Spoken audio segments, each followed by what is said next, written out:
Praise lord. Scripture time అనేటువంటి ప్రోగ్రామ్‌కు మరొకసారి మీ అందరికీ పూర్వక ఆహ్వానాన్ని తెలియజేస్తున్నాను. స్క్రిప్చర్ టైమ్ అనేటువంటి సెషన్ ద్వారా మీరు దీవించబడుతున్నారని నేను నమ్ముతున్నాను. స్క్రిప్చర్ టైమ్ అనేటువంటి సెషన్ ద్వారా దేవుని వాక్యాన్ని నేర్చుకోవడానికి ప్రేమతో ఉన్నదని ఆహ్వానిస్తున్నాను. దేవుని వాక్యాన్ని ఎందుకు నేర్చుకోవాలి అనంటే, దేవుని అంతరంగాన్ని, దేవుని హృదయాన్ని తెలుసుకొని, దేవుడు మనకిచ్చినటువంటి వాక్కును బట్టి ఆయన మనం ఎలా ఉండాలని కోరుకుంటున్నాడో, మనం ఎలా జీవిస్తున్నామో ఎప్పటికప్పుడు తెలుసుకొని, సరిచేసుకొని దేవుని వైపు తిరగటానికి దేవుని వాక్యాన్ని ధ్యానించాల్సిన అవసరం ఎంతైనా ఉంది.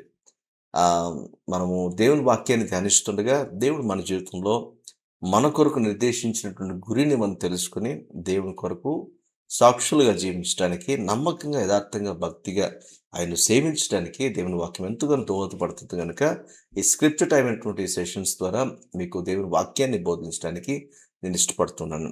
మరి దేవుని వాక్యాన్ని మీరు కూడా ధ్యానించండి.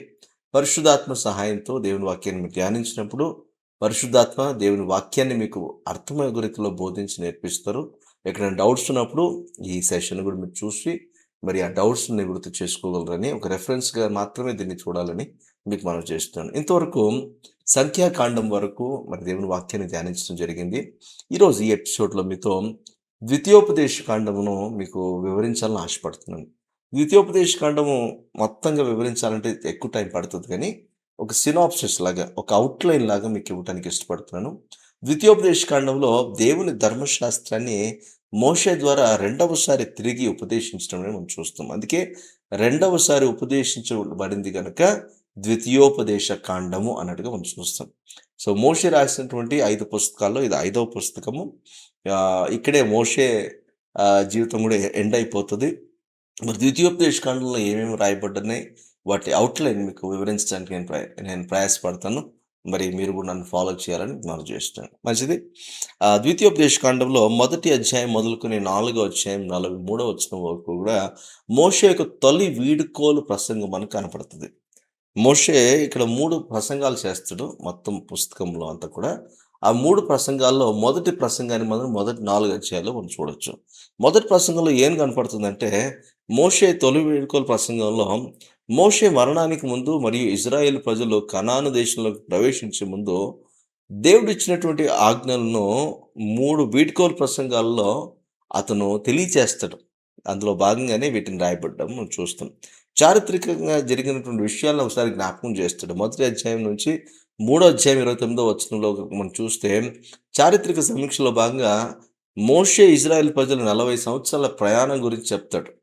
ఇది హోరేబు లేకపోతే సీనాయి పర్వతం నుండి మొదలయ్యి తర్వాత మోయాబు సమతల ప్రదేశాల వరకు వాళ్ళు వచ్చేటప్పటికి యోర్దాను నది దాటి అక్కడ వారసత్వం కొరకు వారికి చేయబడి నిర్దేశించబడినటువంటి వారు ప్రయాణము చేసి వారు చేరుకోవాల్సినటువంటి కనాన దేశం చేరుకునేంత వరకు జరిగిన విషయాలను ఒకసారి తిరిగి ప్రస్తావించడం బట్టి వాళ్ళ జర్నీ ఇంతవరకు ఎలా ఉందని రీక్యాప్ చేసినట్లుగా మనకు కనపడుతుంది. తర్వాత 4వ అధ్యాయంలో మనం మొదటి వచనం నుంచి 43వ వచనం వరకు చూస్తే ఆజ్ఞ పాలన యొక్క ప్రాముఖ్యత ఎంత ఇంపార్టెంటో తెలియజేస్తాడు. ఎందుకంటే ప్రాముఖ్యంగా దేవుడు ఇచ్చినటువంటి ఆజ్ఞలను పాటించాల్సిన బాధ్యత ఎంత మన మీద ఉంది, పాటించాల్సిన అవసరత ఎంత ఉంది అని చాలా చక్కగా వివరించడానికి ప్రయత్నం చేస్తాడు. మోషే బలంగా ఆజ్ఞ పాలన గురించి, దాని ప్రాముఖ్యతను గురించి వివరిస్తాడు. దేవుడు నిర్దేశించిన ధర్మశాస్త్రాన్ని పాటించడం అంటే మన సంపూర్ణ విధేయతని సూచించే రెండవ ఆజ్ఞ యొక్క ప్రాముఖ్యతను, ప్రాధాన్యతను వివరంగా తెలియచేస్తాడు. దేవుని వాక్యాన్ని విని, గ్రహించి, ధ్యానించి, మనం దానికి అనుసరించి నడుచుకోవడం అనేటువంటిది మన జీవిత యొక్క విధానంలో భాగంగా ఉండాలి. దాన్ని మనం ఎప్పుడైతే చేయగలుగుతామో మనం దీవించబడతాము. దాన్నే వివరించడానికి, ఇజ్రాయెల్ ప్రజలకు వివరించడానికి మోషే మరొక ప్రయత్నం చేస్తున్నాడని మనం ఇక్కడ చూడొచ్చు. ఇంకా మనం ముందుకెళ్తే మోషే యొక్క రెండవ వీడ్కోలు ప్రసంగం 4వ అధ్యాయం నుంచి 28వ అధ్యాయంలో వరకు మనకు కనపడుతుంది. ఈ 4వ అధ్యాయం నుంచి 28వ అధ్యాయం మధ్యలో చాలా విషయాలు మనకు కనపడతాయి. అయితే చాలా స్పష్టంగా రెండవసారి తిరిగి రీట్రేట్ చేస్తున్నాడు. అంటే మరొకసారి తెలియజేయడానికి క్షుణ్ణంగా, క్లుప్తంగా వారికి అర్థం రీతిలో దేవుని ఆజ్ఞలను, కట్టడలను, ధర్మశాస్త్ర విధులను చక్కగా వారికి బోధించడానికి ప్రయత్నం చేస్తున్నాడని చూస్తున్నాం. 3 వీడ్కోలు ప్రసంగాలు రెండవ దానిలో దేవునితో ఒడంబడిక సంబంధంలో జీవితం ఎలా ఉండాలో మోషే వివరించాడు. తర్వాత దేవుణ్ణి సంపూర్ణ హృదయముతోనూ, పూర్ణ ప్రాణముతోనూ, పూర్ణ మనస్సుతోనూ, పూర్ణ శక్తితో, పూర్ణ బలంతో ఎలా ప్రేమించాలో ఈ ప్రసంగంలో మనం చూడొచ్చు అని ఓకే. ఆహ్, దైవికంగా వెల్లడి చేయబడినటువంటి ఈ యొక్క ధర్మశాస్త్రాన్ని ఇజ్రాయెల్ ప్రజలు ఏ ఉద్దేశంతో చూడాలి, దేవుడు ఎలా వారి కొరకు దీన్ని సంకల్పించాడు అనే విషయాన్ని ఇది తెలియజేస్తుంది. 10 ఆజ్ఞలు గూడా ఇందులో మనకు కనపడతాయి. 4 అధ్యాయం నుంచి 5 అధ్యాయం వరకు చూసినప్పుడు 10 ఆజ్ఞలు వాటి విశిష్టమైనటువంటి ఆహ్, దేవుని యొక్క పద్ధతులను గురించినటువంటి ధర్మశాస్త్రం యొక్క వివరణ ఇందులో మనకు కనపడుతది. తర్వాత 6 అధ్యాయం నుంచి కూడా 11 అధ్యాయం వరకు మనం చూస్తే దేవుని పట్ల విశ్వాస భక్తి యొక్క ప్రాముఖ్యత. విశ్వాసంతో దేవుని ఎలా సేవించాలి, ఎలా విధేయత కలిగి నడుచుకోవాలనే విషయాన్ని చాలా స్పష్టంగా మోషే ఈ అధ్యాయాలు వివరించినట్టుగా మనం చూస్తాం. మొదటి ఆజ్ఞ మనకు అధ్యాయం ఆరో అధ్యాయంలో మొదటి ఆజ్ఞ అంతే. నీ దేవుడిని యెహోవాను పూర్ణ హృదయంతో, పూర్ణ మనసుతో, పూర్ణ బలంతో ఎలా నువ్వు సేవించాలి అనేది చాలా స్పష్టంగా తెలియజేయబడుతుంది. మరి కనానీయులతో కలిసిపోవుట యొక్క ప్రమాదం, కనానీయులతో కలిసిపోతే ఎలా ఉంటది? కలవకూడదు. మీరు కలిసిపోతే మీరు శిక్షకు పాత్రులవుతారు, ఉగ్రతకు పాత్రులవుతారని కొన్ని హెచ్చరికలు 7వ అధ్యాయంలో మనం చూస్తాం. మరి 8వ అధ్యాయంలో చూస్తే మరి సంపద యొక్క ప్రమాదం. మరి మీరు కనాను దేశంలోకెళ్ళిన తర్వాత మీకు పాలు తేనెలు ప్రవహించే దేశం యొక్క సంపద మీ చేతుల్లోకి వస్తది. దానికోసం మీరు ప్రయాసపడలేదు. దాని విషయంలో మీరు చెమట చిందించలేదు. కానీ మీకు ఒక్కసారిగా సంపదొచ్చేస్తే మీరెక్కడ పాడైపోతారో దాని ప్రమాదాలను కూడా ముందుగానే హెచ్చరించి చెప్పాడంట. ఎంత అద్భుతంగా వాక్యం బోధిస్తుందో చూడండి. ఇంకా తొమ్మిదో అధ్యాయం, 10వ అధ్యాయంలో చూసినప్పుడు గూడా ఆహ్, మనస్తత్వము మనిషికి ఏమంటారు ఆహ్, తమ స్వనీతి ముందుకొచ్చేయడము, ఆ ప్రలోభంలో వారు జీవిస్తూ ఉండడము. మనము దేవుని యందలి భయభక్తులు కలిగి జీవిస్తున్నప్పుడు విశ్వాస జీవితంలో మనము మన స్వనీతిని కనపరుచుకోవడానికి ప్రయత్నం చేయొద్దు అని కూడా ఇది మనకు నేర్పిస్తది. తర్వాత 10-11 అధ్యాయాలు చూసినప్పుడు దేశం యొక్క శ్రేయస్సు కొరకు విధేయత ఒక షరతుగా ఉండాలని, ఆ విధేయతను పాటించాలనే విషయంలో దేవుడు వారికి మరొకసారి ఆ విషయాన్ని వారికి మోషే ద్వారా తెలియజేస్తున్నట్టుగా మనకు కనపడుతుంది. ఇవన్నీ ప్రాముఖ్యమైన విషయాలు. విశ్వాస జీవితంలో, మన భక్తి జీవితంలో విధేయతకున్నటువంటి ప్రాముఖ్యత ఎలాంటిది? దేవుని ప్రజలంగా మనం లోకస్తులతో కలిసిపోకూడదు. దేవుడు ఇచ్చిన వాటిని బట్టి, ఆధిక్యతలను బట్టి మనం మురిసిపోయి, మనము త్రోవ తప్పిపోయి దేవునికి అయిష్టులుగా జీవించొద్దు గానీ, విధేయత కలిగి విశ్వాసంలో దేవుని సంతోషపరిచే వ్యక్తులుగా మనం మార్చబడాలని ఈ విషయాలు మనకు నేర్పిస్తా ఉన్నాయి. అవి మనం నేర్చుకోవడానికి ప్రయత్నం చేయాలి.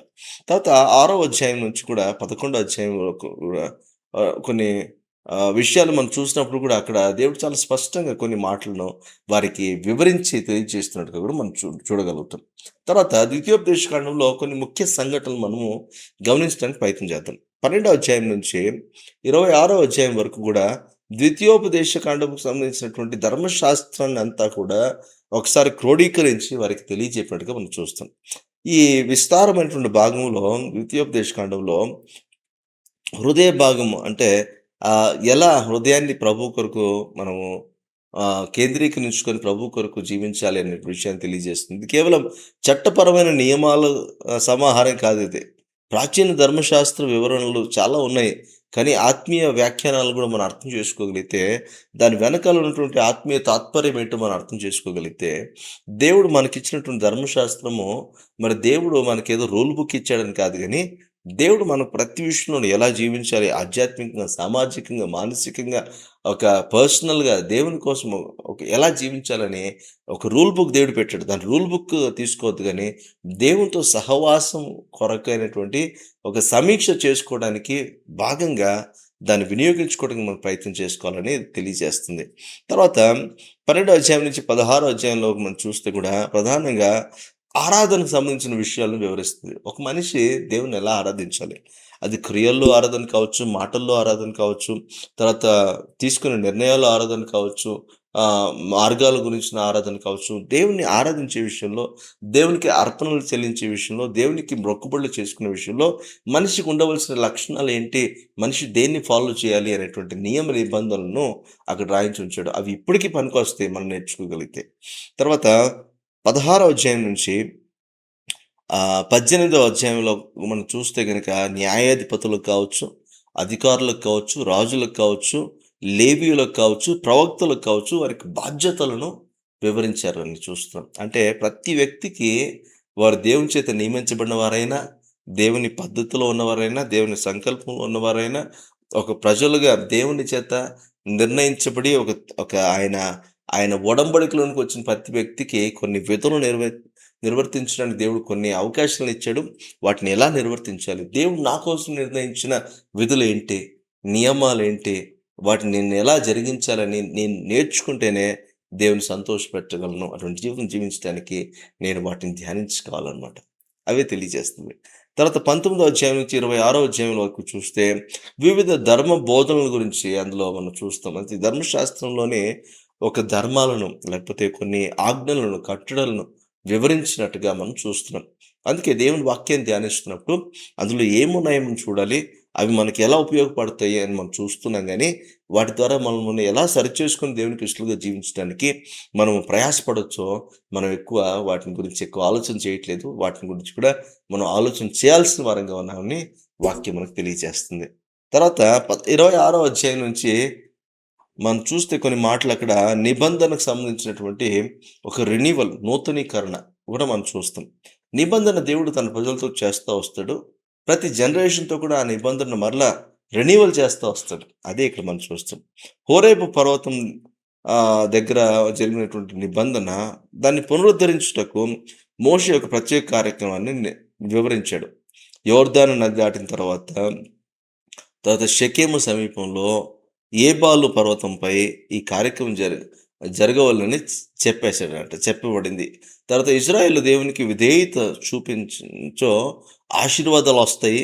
అయితే అవిధేయత చూపిస్తే మాత్రం శాపములొస్తాయని కూడా ఈ భాగంలో మనం స్పష్టంగా చూడొచ్చు. 26వ అధ్యాయం నుంచి 28వ అధ్యాయంలో. ఇక్కడ ప్రాముఖ్యంగా దేవుడు నా పితరులను బట్టి నన్ను దీవించేవాడుగా ఉంటాడు కరెక్టే. కానీ పితరులకు తన ధర్మశాస్త్రాన్ని తెలియజేశాడు. తర్వాత నా జనరేషన్‌తో కూడా మాట్లాడుతున్నాడు. రేపు రాబోయే జనరేషన్‌తో కూడా మాట్లాడాడు. ప్రతి జనరేషన్‌తో కూడా దేవుడు మాట్లాడతాడు. తన ధర్మ విధులను తెలియజేస్తాడు. కానీ మనం ఆ ధర్మశాస్త్రాన్ని, ఆ ధర్మ విధులను పాటిస్తామా లేదా అని చూస్తాడు. విధేయులై జీవిస్తారా లేదా అని చూస్తాడు. విధేయత చాలా ప్రాముఖ్యంగా అవసరం. విధేయతను బట్టి ఈ ధర్మశాస్త్రానికి ఎవరైతే విధేయత చూపిస్తారో వారికి ఆశీర్వచనాలొస్తాయి. విధేయత చూపించిన వారికి శాపవచనాలొస్తాయి అని కూడా దేవుడు స్పష్టంగా ఈ వాక్య ద్వారా మనకు తెలియజేస్తున్నాడు. అంటే దేవుడు ఇండివిడ్యువల్‌గా నాతో మాట్లాడుతున్నప్పుడు తన ఒడంబడికను నాతో ఆయన నిబంధన స్థిరపరుచుకుంటాడు. ఆయన రెన్యూ చేసుకుంటాడనమాట. నా తల్లిదండ్రులు చేశారని నా మీదకి తీసుకురాడు. నాకు కూడా వివరిస్తాడు. నాకింకా సింప్లిఫై చేసి చెప్తాడనమాట. నాకు సింప్లిఫై చేసి చెప్పినప్పుడు నా జనరేషన్‌లో నాకు అర్థమయ్యేటట్లుగా నాకు ఆయన తెలియజేస్తాడనమాట. అది నేను చేయటానికి ఇష్టపడి నేను విధేయత చూపిస్తే గనక నాకు దేవుడు ఆశీర్వచనాలు ఇస్తాడు. అయితే విధేయత చూపించకుండా నేను అవిధేయంగా ప్రవర్తిస్తే మాత్రం నాకు శాపము తప్పవు, పర్యవసానాలు తప్పవు అని కూడా ఇవి తెలియజేస్తాయి. చాలా జాగ్రత్తగా వీటిని మనము నేర్చుకోవడానికి ప్రయత్నించాలి. విధేయత మన ఆత్మీయ జీవితంలో చాలా ప్రాముఖ్యమైనవి విషయంగా ఉందనేది మనం గ్రహించాల్సిన వారంగా ఉన్నాం. ఇంకా మనం చూస్తే మోషే 3వ ఉపన్యాసము మనం 29వ అధ్యాయం నుంచి 30వ అధ్యాయంలో 3వ ఉపన్యాసాన్ని కూడా మనం చూడొచ్చు. మోషే 3వ ఉపన్యాసంలో యొర్దాను నది దాటిపోతున్న ఇజ్రాయేలీయులకు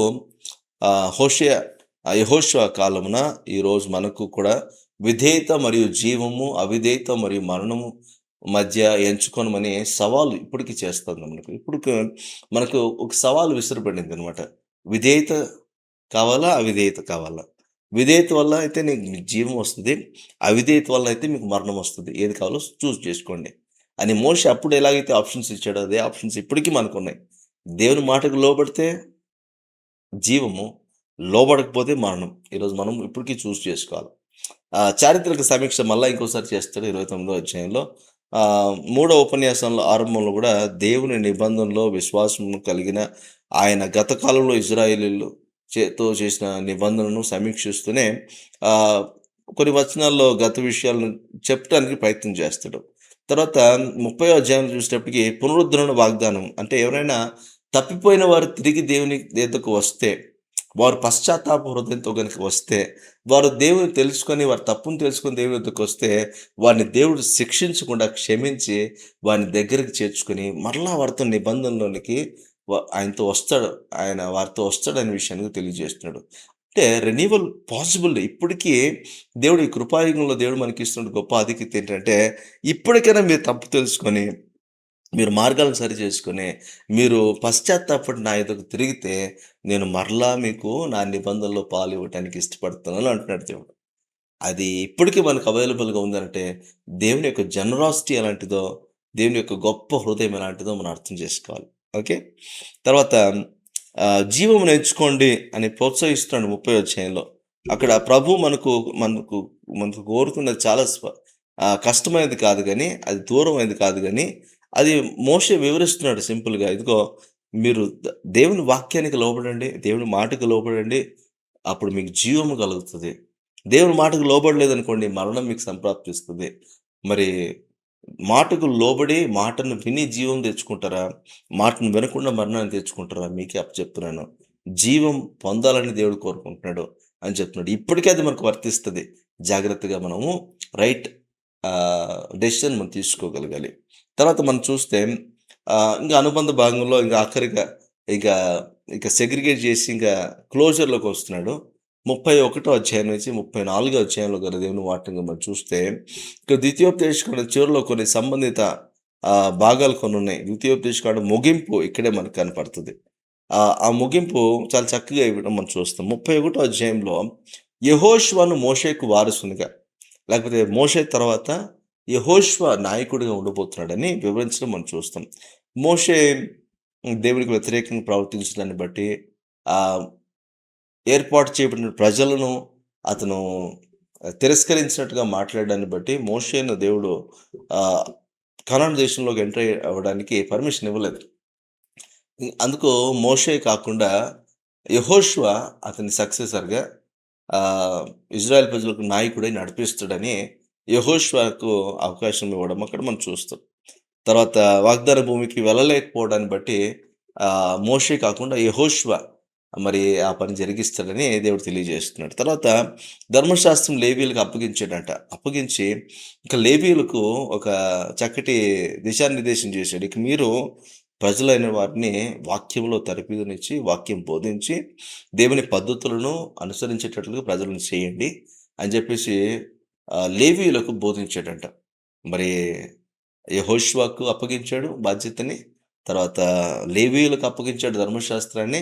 ఎలాగైతే రీట్రేట్ మోషే చేసుకుంటూ వచ్చాడో ద్వితీయోపదేశ కాండంలో, ఇప్పుడు లేవీయులు ప్రతి జనరేషన్‌లోనూ, ప్రతి సమయమందును ప్రజలకు ధర్మశాస్త్రాన్ని బోధించి, దాని ప్రాముఖ్యతను వివరించి, దాని ప్రకారంగా నడుచుకునేటట్లు వారు చేయాలి. ఇది ఈ అనుబంధాల్లో మనకు రాయబడింది. 31 అధ్యాయంలో గూడా దీనికి సంబంధించిన మాటలు మనం చూడగలుగుతాం. ఇంకా మోషే ఒక గీతాన్ని గూడా ఆలపించినట్టుగా మనం చూస్తాం. 31 అధ్యాయం నుంచి 32 అధ్యాయంలో మోషే ఒక గీతాన్ని పాడినట్టుగా మనం చూస్తాం. మోషే గీతంలో మొదటి భాగము దేవుడు ఇజ్రాయేల్ మీద వారి అవిశ్వాసమునకు వ్యతిరేకంగా ఒక న్యాయ విచారణను ఆహ్, తెచ్చి ఉన్నట్లు మరియు తీర్పును విధించినట్లు వివరించబడింది. తర్వాత రెండవ భాగంలో అంటే 26-42 వచనాల్లో ఈ చర్య యొక్క పరిణామములను మరియు దేవుడు ఆలోచించుటను, తర్వాత ఆహ్, అపార్థం చేసుకునే దేశములను శిక్షించుటకును, చివరికి గుర్తింపబడిన ఆ దేశములపై తీర్పును ప్రకటించుటకును వీటిని రాయించి ఉంచాడని ఈ గీతంలో ఆ మాటలు మనం అర్థం చేసుకోవచ్చు. తర్వాత 33 అధ్యాయంలో మోషే ఆశీర్వాదం తెలియజేయడం మనం చూస్తాము. మోషే చివరి మాటలుగా ప్రతి గోత్రాన్ని సిమియోను తప్ప ప్రతి గోత్రాన్ని దీవిస్తూ ఆశీర్వాదాలు పలికి, తర్వాత వారి ఆశీర్వాదాలను విడుదల చేసి ఒక్కొక్క గోత్రాన్ని మోషే దీవించినట్టుగా మనం చూస్తాం. ఆ తర్వాత ఈ ఆశీర్వాదము ఈ పంచగ్రంథాలు అంటే ఈ తోరాలో ఈ ధర్మశాస్త్రంలో భాగంగా ఈ ముగింపుగా ఉన్నాయని కూడా మనం చూడొచ్చు. తర్వాత మోషే మరణము 32వ అధ్యాయము చివరి వచనాల్లో, 34 అధ్యాయం మొదటి 12 వచనాల్లో మనం చూస్తే ఇక మోషే ఎలాగూ కనాను దేశానికి వెళ్ళలేడు కాబట్టి అతను ఒక పర్వతం మీదకెక్కి అక్కడ అతను చనిపోవడం మనం చూస్తాము. మంచి అంతటి వయసులో కూడా అతని కంటి చూపు కావచ్చు, అతని బలం కావచ్చు తగ్గిపోలేదట. ఒక మంచి మరణం అతను పొందుకున్నాడు. అతన్ని దేవుడే పాతిపెట్టాడని కూడా ద్వితీయోపదేశకాండంలో రాయబడి ఉంటది. అంటే ఒక వ్యక్తి దేవునితో నడిస్తే వయస్సు మ్యాటర్ కాదు. దేవుని శక్తిని బట్టి, దేవునితో ఉన్నటువంటి అనుబంధాన్ని బట్టి ఎంత ఆహ్, జాగ్రత్తగా తన జీవితాన్ని ముగించొచ్చు. ఎంత అద్భుతంగా జీవితాన్ని ముగించొచ్చు. తన బాధ్యతలు ముగించి, తను చేయాల్సిన పనులను ముగించి, ఎలా ముగించొచ్చు జీవితాన్ని, ఎలా గమ్యాన్ని చేరుకోవచ్చు అనేది చాలా స్పష్టంగా మోషే జీవితాన్ని బట్టి కూడా మనకు అర్థమవుతుంది. మోషే చనిపోయాడు. ఇప్పుడు యెహోషువ మరి తన ప్రజలను నడిపించేటువంటి బాధ్యతను తీసుకొని నడిపిస్తాడని ఇక్కడ మనకు చూడొచ్చు. ఇలా మనము ఈ మోషే గీతం తర్వాత ఈ దీంతో ఇది ముగించబడుతది. మోషే మరణం ఇక్కడ జరుగుతది. ఈ ద్వితీయోపదేశకాండం మోషే మరణంతో ముగించబడుతది. ద్వితీయోపదేశకాండాన్ని మీకు జస్ట్ ఒక సినాప్సిస్‌గా, ఒక ఔట్‌లైన్‌గా మాత్రమే వివరించాను. మీరు కూడా చదవండి. క్షుణ్ణంగా చదవడానికి ప్రయత్నం చేయండి. దేవుడు మరొకసారి రీట్రీట్ చేయడానికి గల కారణం ఏంటంటే, విధేయత నేర్పించాలని. దేవుని మాటకు విధేయత చూపించినప్పుడు మనం జీవం పొందగలుగుతాము. ఆ జీవం ద్వారా మనము దేవుని వాగ్దానాన్ని స్వతంత్రించుకునేటువంటి భాగ్యాన్ని మనం కలిగి ఉంటాం. ఒకవేళ దేవుని మాటకు లోబడకపోతే మనకు జీవము కాదు మరణం సంప్రాప్తిస్తది. దాని పర్యవసానాలుగా శాపాన్ని మనం మోసుకోవాల్సొస్తది. విధేయత వల్ల ఆశీర్వాదం వస్తది, జీవం వస్తది. అవిధేయత వలన శాపం వస్తది, మరణం వస్తది. ఏది కావాలో డిసైడ్ చేసుకోండి. దేవుని వాక్యాన్ని విని, ధ్యానించి, దాని ప్రకారంగా జీవిస్తే ఆశీర్వచనాలొస్తాయి. 28వ అధ్యాయంలో రాయబడిన ఆశీర్వచనాలు మొదటి 14 వచనాల్లో రాయబడిన ఆశీర్వాదాలన్నీ వస్తాయి.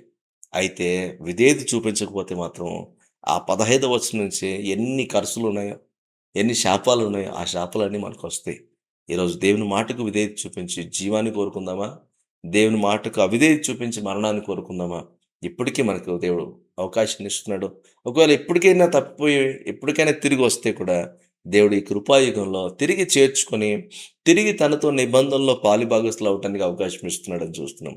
ఇంతటి దయార్థ హృదయం కలిగిన దేవుణ్ణి విడిచిపెట్టి మనం జీవించడానికి మనం ప్రయాసపడొద్దు గానీ, దేవుని వాక్యాన్ని ధ్యానించి, లోబడి, దీవించబడి, దేవునికి సాక్షులుగా జీవించటానికి వాక్యాన్ని ధ్యానిస్తా ఉండండి.